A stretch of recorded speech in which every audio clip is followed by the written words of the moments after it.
Donc, en résumé, pour les chercheurs, REDCap, c'est quoi? Alors, c'est un outil web, c'est-à-dire qu'il permettra de gérer les projets de recherche sur une interface Internet, parce que les données seront hébergées sur des serveurs au Maroc, distants, avec l'avantage de sauvegarde automatisée et d'accessibilité et disponibilité tout le temps et partout. Donc, c'est un outil qui permet de gérer des projets de recherche, quel que soit le type de projet ou la discipline. On le verra tout à l'heure. Il est gratuit, gratuit pour les chercheurs. Je ne sais pas pour l'IRC ce que ça a été la procédure, mais pour nous, c'est accessible. Et l'avantage, c'est que toutes les données médicales sont hébergées au Maroc. Donc, alors, quelles sont les fonctionnalités du REDCap?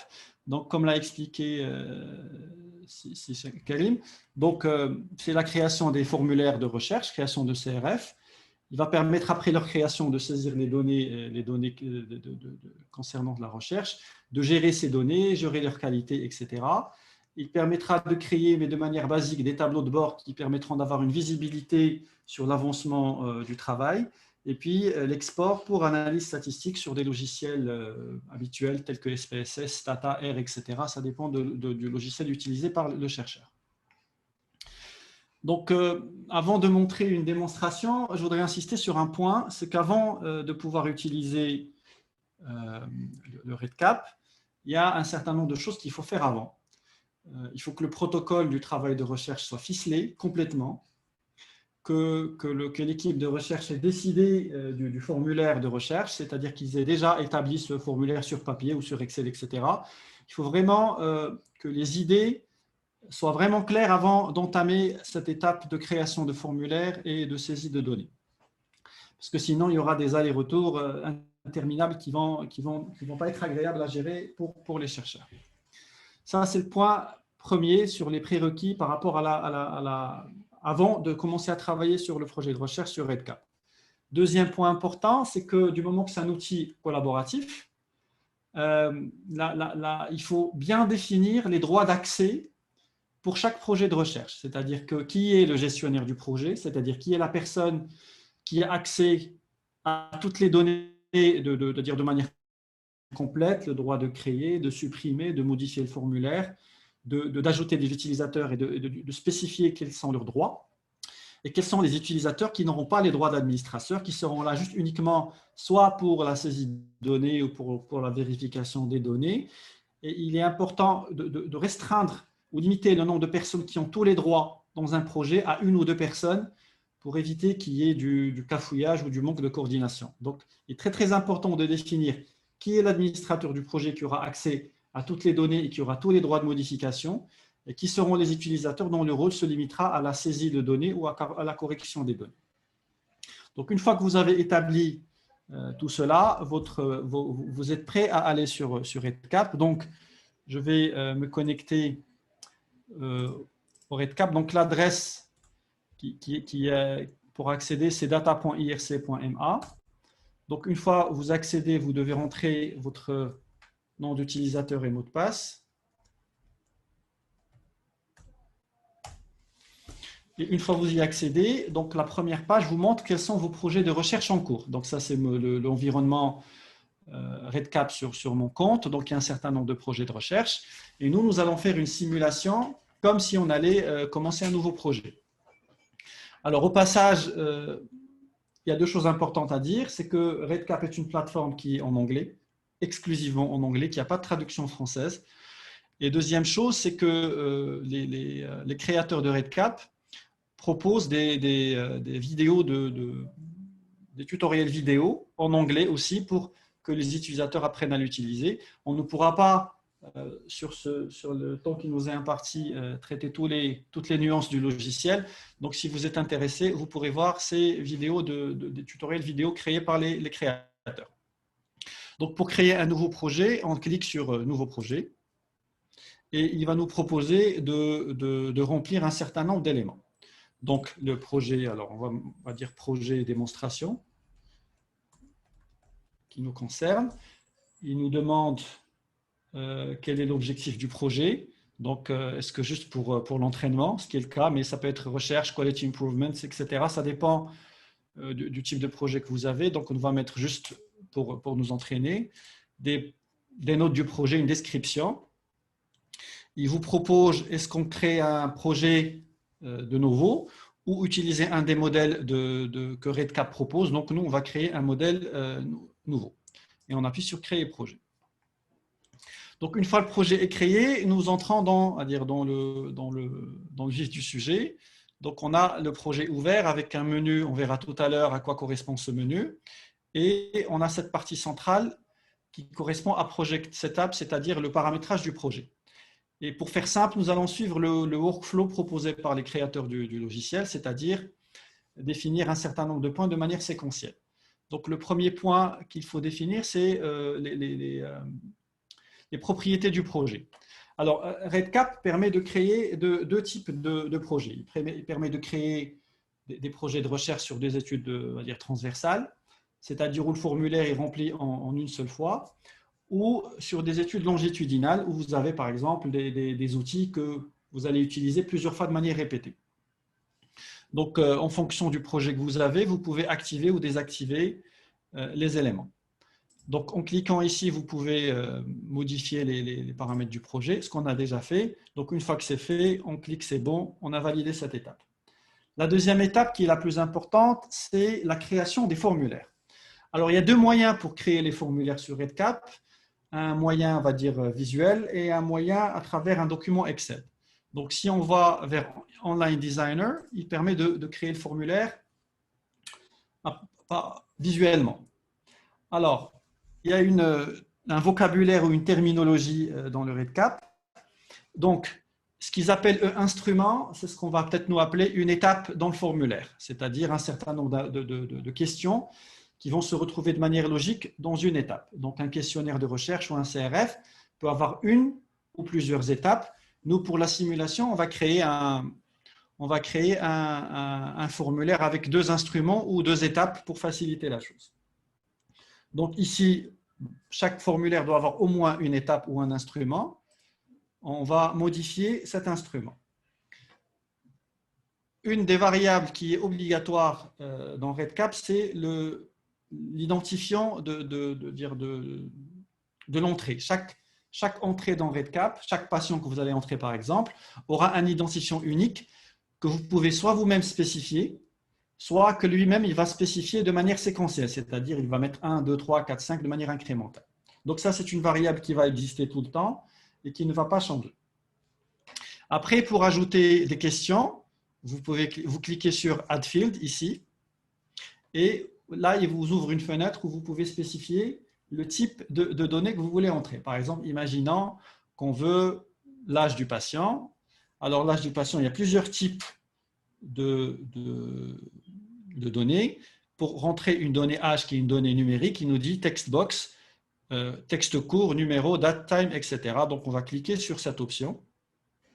Et on doit spécifier le nom qu'on veut donner à cette variable. Par exemple, ici, c'est l'âge du patient. Il faut définir pour chaque variable une sorte de code qui ne contient que des lettres minuscules et des numéros ou des tirés, on va dire, comment on appelle ça, underscore, le tiré du 8 si vous voulez. Par exemple, on va appeler ça âge tiré du 8 patient. C'est ce nom de variable que le logiciel va utiliser comme étant le nom principal reconnu par le logiciel. Et le label, c'est ce qui va apparaître dans le questionnaire comme étant la description de la question. Par exemple, ici, la description de la question, c'est l'âge du patient, et le nom de la variable reconnue par le logiciel informatique, c'est âge-patient. L'âge du patient est une donnée numérique, donc on peut spécifier que c'est un nombre, mais c'est un nombre qui est intégral, c'est-à-dire qu'il n'y a pas de décimale, ce n'est pas un nombre qui accepte les virgules, donc on va mettre que c'est un nombre entier. Après, pour la question, il nous pose la question si on veut spécifier des données de validation. Par exemple, si on traite qu'une population pédiatrique, on va dire que l'âge il va de 0 à 15 ou à 16. Et toute entrée qu'on va mettre qui est en dehors de cet intervalle-là, il va la refuser. Comme on peut mettre si on traite des adultes de 18 à 100 si on veut. On doit spécifier ici si c'est une case obligatoire ou pas. Et spécifier ici s'il y a des choses optionnelles qu'on voudrait ajouter à cette variable. Par exemple, ici, c'est l'âge en année. Ici, j'ai précisé que l'âge en année. Et là, j'ai créé ma première variable, ma première question. Je vais sauvegarder. Donc, et là, il l'a ajouté. On va ajouter un nouveau champ. On va dire on veut le sexe du patient. Et là, c'est différent parce que c'est soit homme, soit femme. On va choisir la case correspondante. Donc, ici, il me dit choix multiple, liste déroulante, choix unique, ou des boutons radio. Donc, on va choisir bouton radio, c'est plus simple à voir. Donc, la variable, le nom, on va appeler ça sexe. Et on va pouvoir, à ce niveau-là, spécifier nos options. Alors, pour que les logiciels statistiques traitent les données qui sont catégorielles, pour chaque réponse, il faut donner un code qui est généralement un numéro. Par exemple, ici, on va dire que 0, c'est homme et que 1, c'est femme. Et en faisant ça, quand on va répondre au questionnaire, il va nous donner le choix entre homme et femme. Et quand on fera l'export vers un logiciel statistique comme SPSS par exemple, il lui associera le code 0 pour homme et 1 pour femme, ce qui facilite grandement l'analyse statistique. Donc, on va mettre que c'est une case obligatoire et on va valider. Et donc, voilà. Donc, la question est créée, sexe du patient, et on a le choix entre homme et femme. On peut ajouter d'autres types de questions, par exemple, date d'entrée, par exemple. Et là, on va choisir texte court. Le nom de la variable, on va l'appeler date-du-8 entrée. Vous pouvez mettre ce que vous voulez. Et on va ici spécifier qu'il s'agit d'une date. Et s'il s'agit d'une date, on doit spécifier le format. Est-ce que c'est jour, mois, année, mois, jour, année, etc. Pour nous, ça sera plutôt jour, mois, année. On va mettre que c'est obligatoire et on va sauvegarder. Et pour cette variable, il va nous proposer à chaque fois qu'on veut répondre un calendrier.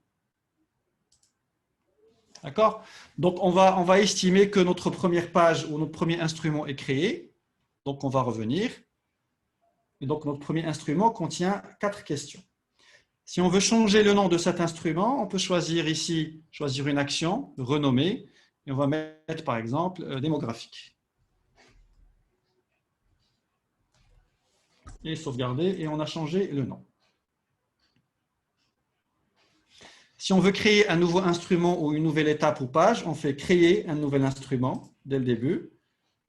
Donc, on va l'ajouter ici, on va lui donner données cliniques par exemple. Et on va créer. Et pour le modifier, on clique dessus et on peut ajouter de nouveaux champs. Donc, on va imaginer ici qu'on va ajouter des champs et puis on va ajouter un champ de calcul automatique. Par exemple, si on veut avoir le poids et la taille et l'indice de masse corporelle, pour vous montrer comment on peut faire des calculs, donc on va ajouter un nouveau champ texte court qu'on va appeler par exemple poids du patient.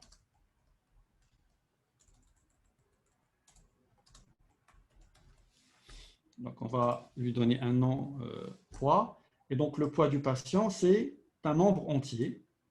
Donc, il va avoir au minimum, on va dire, 20 et au maximum de 100 pour qu'il n'y ait pas d'erreur de saisie de données, qu'il est obligatoire. Et ici, on va préciser que c'est en kilogrammes. Et on va sauvegarder. Donc, j'ai créé le poids patient. Et puis, je vais ajouter un nouveau champ qui va être taille du patient. Si on veut créer un champ qui est similaire à celui qu'on a créé précédemment, en cliquant ici, on va dupliquer ce champ. Il va créer un champ qui lui ressemble, puis on pourra le modifier. On va me dire taille du patient. Parfois, vous avez une succession de questions qui dont la réponse est oui, non, de manière répétée sur un formulaire. Au lieu à chaque fois de spécifier les paramètres, on peut dupliquer la question et juste changer de nom. Donc ici, on va mettre taille. Ici, c'est un numéro. Et il y a des décimales, donc on va enlever tout ça. Et on va mettre, par exemple, en mètres. Et on va sauvegarder.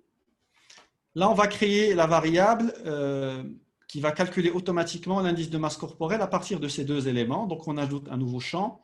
Et là, on va spécifier qu'il s'agit d'un champ calculé, Calculated Field. Donc, on va l'appeler BMI, IMC. Donc, IMC.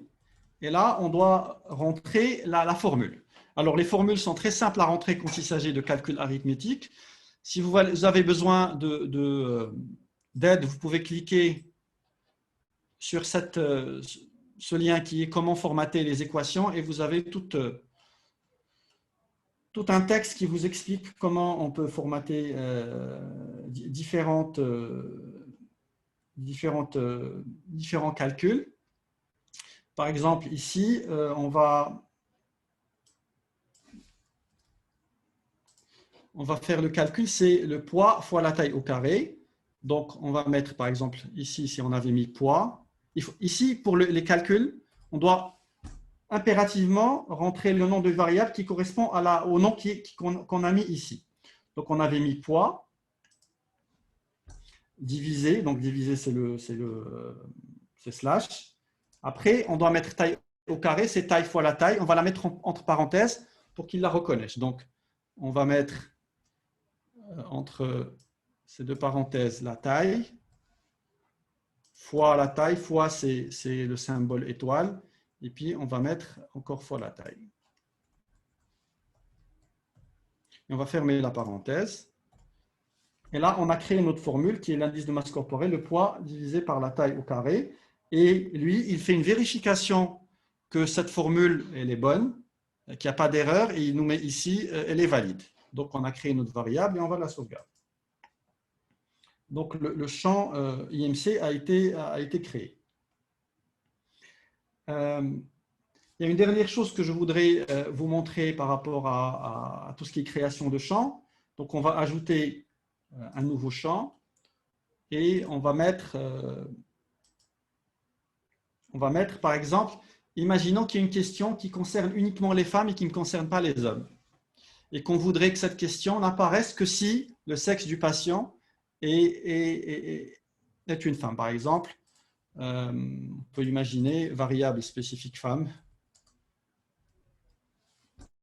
On va l'appeler ce qu'on veut.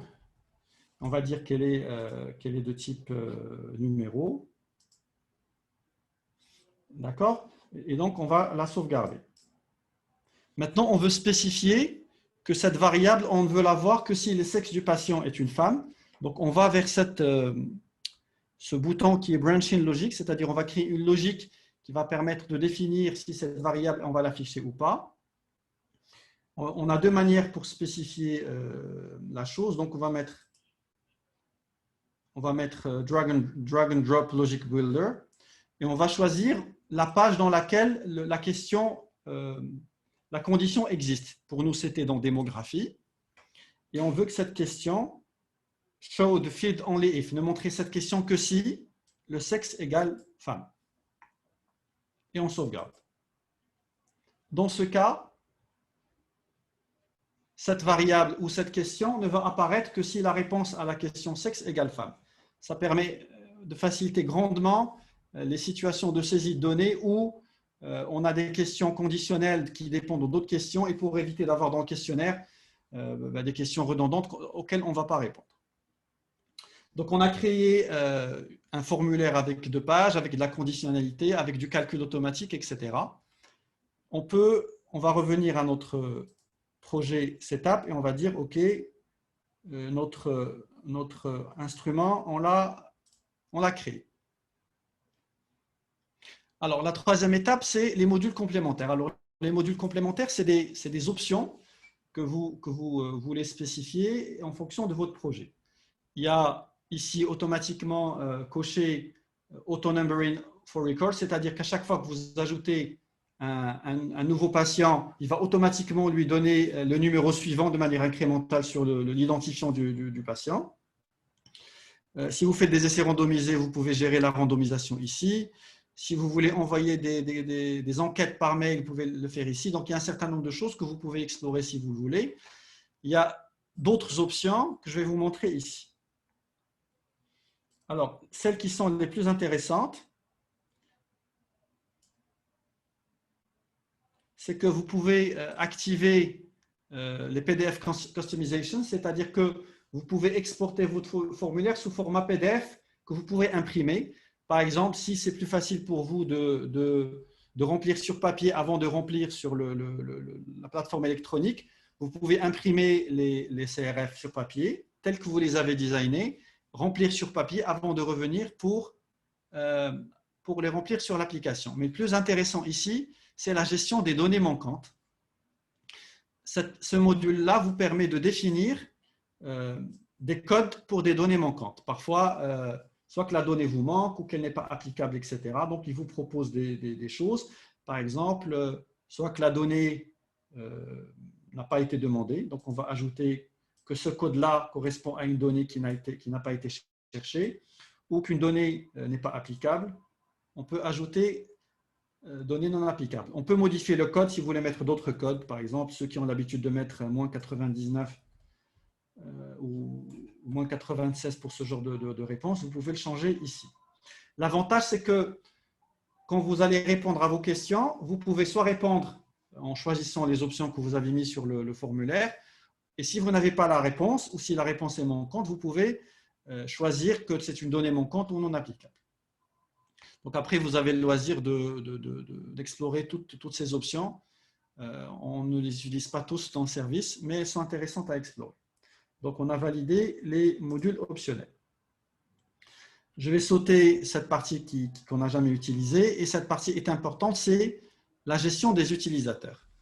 Alors, j'ai insisté énormément sur cette question de gestion des utilisateurs parce qu'elle est primordiale. Si vous avez un projet dans lequel vous avez 5 collaborateurs et à tous les collaborateurs, vous donnez un accès complet au projet, ils pourront modifier les questions, ils pourront modifier les réponses, supprimer des patients. Ça ne va pas être agréable et vous risquez de perdre des données ou d'avoir du manque de coordination. Donc ici, vous pouvez créer des rôles spécifiques. Alors pour créer un rôle spécifique, vous mettez créer rôle. Donc on va donner d'abord un nom au rôle, par exemple. Vous voulez créer un rôle pour saisie de données. C'est-à-dire quelqu'un qui n'aura accès qu'à la saisie de données uniquement. Donc vous créez le rôle et vous lui donnez les droits. Donc vous devez choisir les droits que vous allez lui donner. Par défaut, on a ici 2 pages dans notre formulaire. Il y a le rôle de revoir et d'ajouter des données sur la page démographie ou données cliniques. Par exemple, si je veux que cet utilisateur n'ait accès uniquement qu'à la 2e page, je peux le spécifier ici. Si je veux qu'il ait accès uniquement en lecture sans aucun droit de modification, je choisis Read Only. Et si je veux lui donner l'accès pour faire de la saisie et de la visualisation sur toutes les pages, je garde coché View and Edit. Après, je peux choisir qu'est-ce que je peux lui donner comme droit, faire le design du projet comme on vient de le faire, c'est-à-dire ajouter des questions, ajouter des instruments, changer les droits pour les utilisateurs, exporter les données, c'est-à-dire on peut dire que non, il n'a pas le droit d'exporter les données, ou il peut exporter les données mais de manière anonyme, ou exporter toutes les données sans anonymat. Il a le droit d'ajouter, d'éditer, organiser les rapports. Les rapports, on les verra tout à l'heure, les statistiques. Donc ici, on peut spécifier quels droits on donne à chaque utilisateur. Donc à vous de choisir quels sont les droits que vous voulez donner à vos collaborateurs. L'idée ici est que vous devez être très prudent dans l'accès que vous donnez à vos collaborateurs pour qu'il y ait une bonne coordination dans le projet. Donc j'ai créé ce profil d'utilisateur.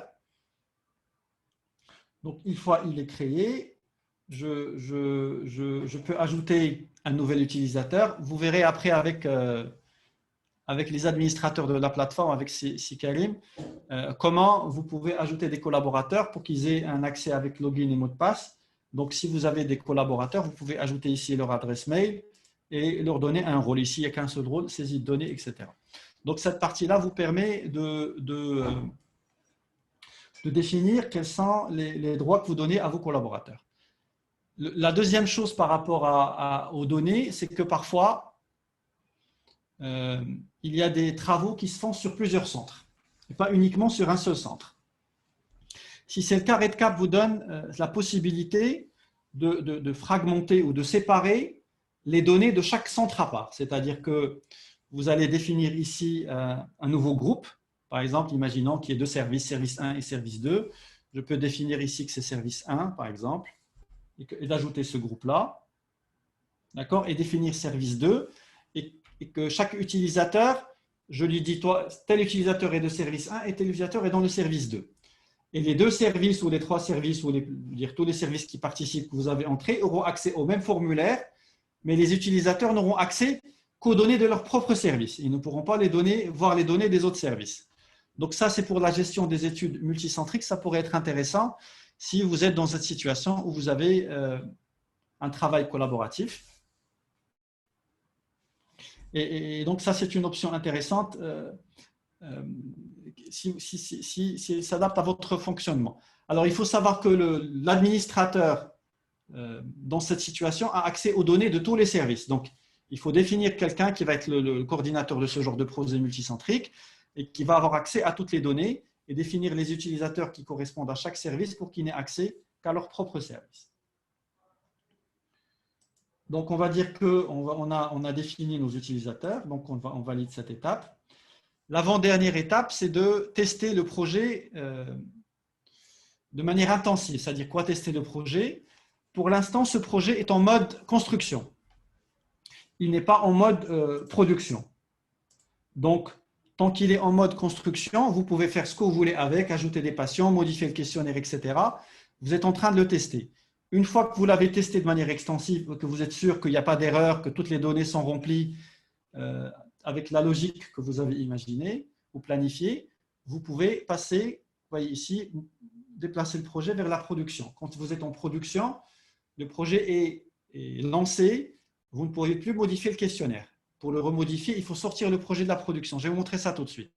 Là, on va tester le projet. Pour tester le projet, on vient ici sur Data Collection, ajouter, éditer des entrées. Donc ici, nous n'avons aucun patient qu'on a entré. On va ajouter un nouveau patient. Donc, nouveau patient créé, identifiant 1. Et nous avons deux pages ou deux instruments, démographie et données cliniques.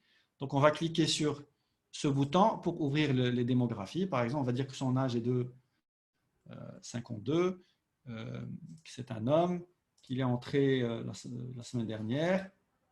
Donc, voici les trois questions de mon premier instrument. Et là, je vais vous montrer la partie des données manquantes, par exemple. Ici, quand vous activez le module données manquantes, vous avez ici un petit M, un petit bouton avec un M. Quand on clique dessus, on peut choisir que la donnée est manquante ou absente. Par exemple, quand on fait cette réponse, il nous donne cette réponse-là. Après, on peut revenir et cocher ce qu'on veut. Pour chaque question, vous pouvez ajouter un commentaire. Par exemple, si vous avez des données complémentaires que vous voulez associer à cette réponse spécifiquement, vous pouvez ajouter un commentaire qui sera accessible aux utilisateurs et qui vous permettra de mieux spécifier les qualités ou les caractéristiques de cette donnée. Après, quand vous avez fini toutes les questions d'un instrument, vous avez ici la question: est-ce que vous considérez que cette page ou cet instrument est complet? Donc, vous pouvez choisir qu'il est incomplet, qu'il est non vérifié ou qu'il est complet. Je vais vous montrer la différence tout de suite. Alors, si je mets qu'il est incomplet et que je sauvegarde et je quitte, j'aurai comme statut devant la page de cette entrée une lumière rouge pour me dire que cet instrument n'est pas encore complet. Celui qu'on n'a pas encore rempli est blanc, il n'est pas encore activé. Si je mets que c'est non vérifié, ça veut dire que j'ai les données qui sont remplies, mais que je ne suis pas sûr que les données sont justes. Donc, je mets non vérifié, je sauvegarde, et ça devient jaune. Ça veut dire que j'ai besoin de vérifier ces données-là. Et si je mets que c'est complet et que je sauvegarde, c'est vert. Ça veut dire que j'ai considéré que cette page est complète, on ne va pas revenir dessus, j'ai fini la saisie des données et que je suis sûr que les données sont bonnes. Donc, quand j'ai rempli cette case, je peux soit sauvegarder et rester, ou sauvegarder ou aller à l'instrument suivant. Donc, l'instrument suivant, c'est la deuxième page. Donc, on va mettre poids du patient, par exemple. On va mettre la taille. Une fois qu'on a mis le poids et la taille, il va calculer automatiquement l'indice de masse corporelle. Et vous voyez qu'ici, la question conditionnelle n'apparaît pas. Elle n'apparaît pas parce que je pense qu'on avait mis comme réponse que le sexe c'était homme. Donc je vais sauvegarder, je vais revenir à démographie. Si je mets femme, et je vais vers le formulaire suivant. La question maintenant, elle apparaît et je peux répondre. Donc, ça permet de faciliter la navigation dans le formulaire. Et là, je vais choisir le statut de cette page. Je vais mettre que c'est complet et je vais sauvegarder. Au passage, ce menu incomplet, non vérifié, complet, c'est la proposition par défaut du logiciel. C'est quelque chose qui peut être modifié dans les options du projet. Donc, je vais mettre complet. Je vais sauvegarder et quitter. Et donc là, il me dit que pour mon entrée numéro 1 ou pour mon patient numéro 1, j'ai rempli les deux pages ou les deux instruments. Il y a une vue ici qui est dashboard. Alors, le dashboard, il permet de voir la liste de tous les patients avec les étapes du formulaire en colonne. Il nous permet de voir si ces étapes sont vertes, rouges ou jaunes. Donc ici, si vous avez 100 ou 200 patients, vous pouvez d'un coup d'œil savoir quels sont les patients qui nécessitent une révision, rien qu'avec les codes couleurs qui existent. Alors, les tableaux de bord, c'est intéressant parce que si vous avez beaucoup de patients, vous pouvez créer des tableaux de bord personnalisés. Par exemple, ici, je vais créer un tableau de bord personnalisé. Je vais l'appeler tableau de bord. On peut l'appeler ce qu'on veut. Et je peux spécifier deux choses. Je peux spécifier quels sont les instruments ou les étapes que je veux afficher. Par exemple, je ne veux voir que les données cliniques, par exemple. Et comment je vais les classer et surtout comment je veux les filtrer. Par exemple, si je veux voir uniquement un tableau de bord de tous les patients qui sont des femmes, par exemple, je vais mettre je ne veux voir que les formulaires dans lesquels la réponse sexe égale à 1, c'est-à-dire femme, et je vais sauvegarder, et je vais le voir. Et donc, il ne va me donner qu'un tableau de bord avec les patients qui sont de sexe féminin et uniquement l'instrument données cliniques. Donc, c'est juste pour vous montrer que si vous avez une base de données très large avec 10 étapes et 1000 patients, vous pouvez créer des tableaux de bord qui vont vous permettre de paramétrer l'affichage de la situation en réduisant à des colonnes ou à un type de patient qui vous intéresse.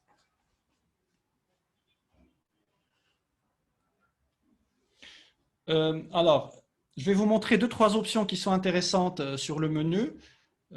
Alors, il y a l'option importer. Imaginons que vous avez déjà des données qui sont sur un support, que ce soit SPSS, Excel, Google Sheet, etc. et que vous voulez importer votre travail au niveau de la plateforme REDCap. Donc, il y a un outil qui permet d'importer les données. Ici, il vous donne une description des étapes qu'il faut respecter pour pouvoir importer ces données. Donc, il vous dit que tout d'abord, vous devez d'abord créer votre CRF sur REDCap. Puis, il vous propose de télécharger un document Excel dans lequel vous avez les colonnes correspondant à toutes vos questions. Et ce tableau, vous allez le remplir par vos données et puis vous allez l'importer. Et une fois que vous l'aurez importé, il va créer des formulaires avec toutes les réponses que vous avez dans votre tableau. Donc ça, si vous voulez passer d'un système de saisie de données, par exemple sur Excel ou sur SPSS, à un système de formulaire, vous avez cette option d'importer sous forme de fichier Excel vos données directement dans l'application. Deuxième chose que je veux vous montrer, c'est que vous avez la possibilité, une fois que vous avez fini votre saisie de données, ou si à un moment vous voulez faire l'analyse statistique, vous pouvez exporter vos données. Donc, vous venez au menu Data Export et vous voyez ici exporter les données. Il vous pose la question sous quel format vous voulez les exporter. Format Excel, CSV, format SPSS, SAS, etc. Il reprend globalement les logiciels qu'on utilise généralement pour faire des statistiques. Vous choisissez celui que vous voulez et vous mettez exporter données. Et donc, il va vous permettre de les exporter en cliquant sur le bouton correspondant. Cliquez ici pour télécharger et il vous permet d'enregistrer les données sous format CSV. Un format que vous pouvez ouvrir sur un fichier Excel ou Google Sheet, etc. Vous pouvez le faire même pour pour SPSS, SAS, etc. Vous pouvez explorer cette partie-là, mais il vous permet d'exporter vos données, à partir de là, les analyser. Après, il y a tout un ensemble d'éléments qui vous permet comment dire, de vérifier la qualité de vos données. C'est des choses que vous pouvez spécifier de manière dire automatique en mettant par exemple des conditions. Par exemple, on peut dire que si l'âge est inférieur à 18, il va lancer une alerte pour vous dire que voilà, l'âge pour ce patient est inférieur à 18 et que ce n'est pas la donnée qui est acceptée par le système. Donc, vous pouvez spécifier à ce niveau-là les éléments. Par exemple, on va mettre ici une condition âge. On va reprendre exactement ici ce qu'il avait mis. Et on va dire que si l'âge est inférieur à 18,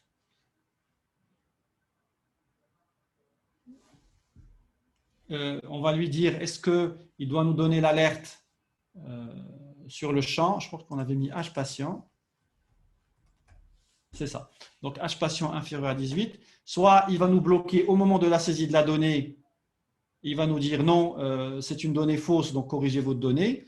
Ou bien je peux, posteriori, revenir et exécuter la requête et dire voilà, vérifie, est-ce qu'il y a un patient qui a un âge inférieur à 18? Il me dit il n'y a aucun patient qui a un âge inférieur à 18, donc il n'y a pas de problème de qualité de données à ce niveau-là. Donc cette partie-là vous permet soit a posteriori, soit a priori, de mettre en place des conditions qui vont garantir la qualité des données que vous avez saisies sur votre formulaire. Donc, je pense que j'ai présenté globalement toutes les étapes principales pour la création de formulaires, la saisie de données et les principales options dans le menu du REDCap. Donc, une fois que vous avez fini de tester votre projet de manière extensive, vous revenez à Projet Setup et vous avez testé votre projet. Là, vous pouvez passer votre projet en mode production. Et donc, il vous dit que si vous passez votre projet en mode production, c'est-à-dire que des données réelles vont être collectées. Une fois en production, vous ne pouvez plus modifier les variables, le design du formulaire, etc. Sauf que si c'est approuvé par l'administrateur REDCap. Donc, ici, on va passer au mode production. Et ça, c'est important. Il nous dit, est-ce que, ici en jaune et en rouge, est-ce que vous voulez garder les données que vous avez déjà saisies en mode test ou bien vous voulez supprimer toutes les données et commencer à zéro? C'est important parce que si pendant la phase de création et de test, vous aviez rentré des vraies données de patients, pour ne pas les perdre, il faut coucher le premier bouton. Et si vous voulez commencer à zéro, vous appuyez sur le deuxième bouton et on va passer en production. Donc, le projet est passé en production. Et si je passe en production, je ne peux plus revenir pour faire le design, dire changer les instruments, etc. Si je veux le faire, je dois repasser en mode test, mode draft, changer les choses et revenir en mode production. Ce n'est pas très conseillé parce que si vous avez déjà créé votre formulaire et que vous avez déjà commencé à saisir des patients, et après, si vous revenez et que vous modifiez des questions, vous risquez de perdre les données que vous avez déjà saisies. Donc, ne passez en mode production que lorsque vous êtes sûr qu'il n'y aura quasiment aucune modification du formulaire envisagé.